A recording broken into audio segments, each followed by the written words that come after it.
For 19 years, Danielle Cortez's life centered on the Word of Faith Fellowship. 4 years ago, she fled. Out here, there's so much freedom, and there I felt so much captivity.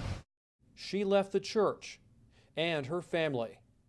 There'd be like 20 to 40 people at least, all screaming. So, like, just to the top of their lungs, just basically screaming as loud as you possibly can while they are hitting you. It went on for hours and hours, and I was just like so sore from like just bruises, covered in bruises.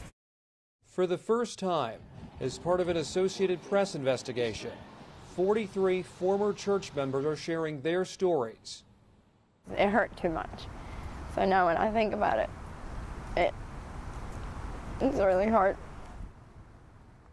They say they suffered years of abuse, physical, emotional, even sexual, often at the hands of ministers. I experienced being knocked on the ground on numerous occasions. I was, picked up and thrown into some cabinets. They describe not only serious injuries, but blasting, a screaming prayer to drive out demons. For John Cooper, one beating still haunts him. There's several guys who are a little bit older than me that were kind of on top of me and punching me in the chest. And then another guy was kind of holding my arm on the side and just shaking me back and forth, and I ended up with bruises from that. And of course my chest was like entirely bruised from one side to the other. The Word of Faith Fellowship traces its history to Spindale, North Carolina, a small town in the western foothills. It is here where Jane Whaley founded the church in 1979. The congregation is more than 700 strong. There are hundreds more congregants at churches in Brazil and Ghana. Let me tell you, it's the unclean that has driven every one of them out of here. I was being accused of unclean, which is this vague, accusation that we got all the time. She would get up in the pulpit and be like, throw them into the floor and get their devils out.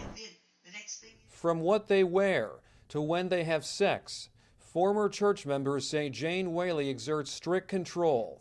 The AP investigation is based on scores of interviews, hundreds of pages of police and court documents, and dozens of secret audio recordings. You wouldn't be serving God today. It's of course we're not used to you.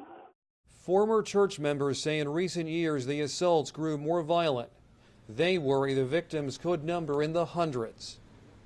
Almost all of us were to the point that we believed that there was almost no chance that we'd be saved. Attorney Benjamin Cooper says children were often taken from their parents, placed in ministers' homes, and beaten. Religious freedom stops when abuse starts.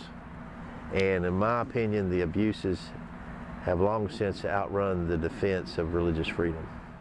For decades, the church has faced serious allegations. Several times, former church members say they were told to lie to authorities to thwart investigations. Jane Whaley turned down multiple requests for interviews, but in the past has denied the abuse allegations in court filings. This is happening, and it's going to continue to happen until someone stops it, or Jane tells everyone to drink the Kool-Aid, everyone does it and dies. Danielle Cortez is now a business major at the University of Florida. Her parents are still in Spindale. They refuse to see her.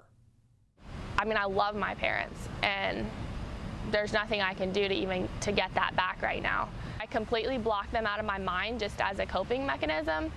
And then there's other days that, I'll just like break down and cry because it's like, I don't know. For those who fled, there's fear and anguish over the families and friends still there. Alex Sands, The Associated Press, Spindale, North Carolina.